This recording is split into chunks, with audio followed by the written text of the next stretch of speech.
Hi, it's Rebecca here from Teachers for Asia. So I'm just in the middle of packing. My flight to Beijing is tomorrow. I think that my method of packing could possibly be the worst method ever. I literally throw everything I even slightly want to bring onto my bed and I'm left with a colossal amount of clothes. So I'm just sifting through it and trying to focus on the essentials and the most important things, which I also want to share with you. So this is the huge pile of clothes I'm currently making my way through, and I have my list here and I'm going to talk you through it now. So first of all, the first thing I want to say is always check how much baggage you're actually allowed to bring. I remember my first time to go to China, I think we were allowed 30.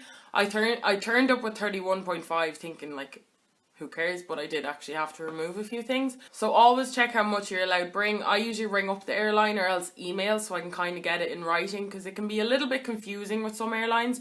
But usually you'd have about 23, 25 or 30 if you're lucky. But it's very important to know so that you're not stuck at the airport with too much. So obviously the type of clothes that you bring depends on the part of China that you're going to. So if you're going to the south, generally there's warm weather all year round. Whereas if you're going to the likes of Beijing, it gets extremely hot in the summer and quite cold in the winter. And it also depends on what cities you're going to. So most of the bigger cities would have Zara, H&M, you might find a Stradivarius, Pull and Bear. There's actually a sneaky Topshop in Beijing somewhere that I still haven't found. So generally they do have most of the shops that your home country would have, but it's always good to bring over some of your favorite items and some items that are more specific to you. So for me, I'm 6 foot tall, so there is no hope I will find a pair of jeans that long in China. It's just I've never even seen them. So if you're extremely tall, I would recommend bringing over your own pairs of jeans. Also, there is no fake tan in China. I stand corrected on this one, but I have searched high and low in Beijing for fake tan and it's just not a thing. And also the likes of makeup, they don't have a huge makeup range in China. Generally they're for whiter skin, or they have bleaching properties in them, or they're not really the brands that you're used to, so I always bring over enough makeup to last me the time that I'm there. They do have the likes of MAC and Sephora and stuff, but generally they can be quite expensive due to the fact that they're imported, so I would recommend bringing over your favourite ones just in case you can't find them. So generally almost all of the skincare products in China have bleaching properties. I've never actually chanced it myself, so I don't know how effective the bleaching properties are, but I always bring over a big tub of my moisturiser, maybe 2, and a couple of skincare products to keep me going. So another essential thing is an offline dictionary. So there's an app that you can get on your phone called Pleco. I'll put a picture of it here. And it's just really handy. You don't need any Wi-Fi to use it. You just search the word and it shows it. It's really handy when you're in a situation that you can just show them what you're trying to say and they'll understand. Also, on the topic of phones, I'd recommend contacting your mobile provider in Ireland to unlock your mobile phone before you go, so as that you can get a Chinese SIM card straight away. I'd also recommend asking your school on the general dress code for teaching.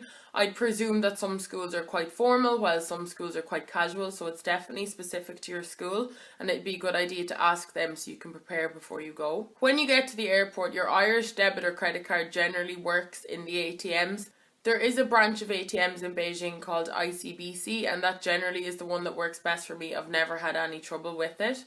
But I would recommend going into your bank maybe 5 days before you go and ordering like 20-30 euro of Chinese renminbi. You could get a couple of hundred worth of Chinese renminbi just in case you're nervous about your card, but generally they always work in the ICBC ATMs. Also, I would inform your bank in Ireland that you are travelling, because sometimes if somebody uses your card in a foreign country and you don't tell them that you're moving to China, they'll block your card and you're left with no access to your money. So just ring them up or else leave a note on your account. Generally you can do it online and just say that you're moving to China. So on mainland China you cannot access the likes of Facebook and Google and Instagram and stuff without a VPN. The VPN I use is called ExpressVPN and you do have to pay for it. You can pay for it monthly or you can just pay, I think it's like 80 euro for a year, I'm not sure.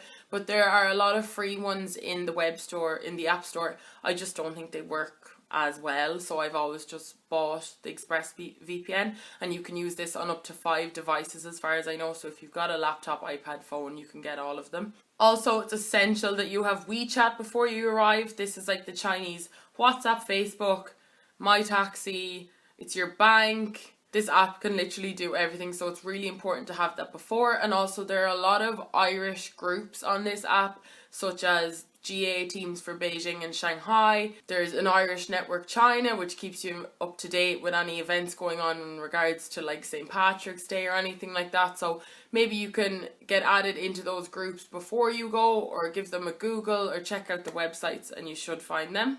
Also, in terms of shoes, I'd say if you're anything above a size 7, you will struggle to find shoes in China. Generally, you can only really find a size 7 and below. Another important thing would be tea bags. I know China is literally the factory of tea, but you won't find Barry's or Lyons tea over there. There are some English brands in the imported shops, but I always just bring over a few Barry's tea bags.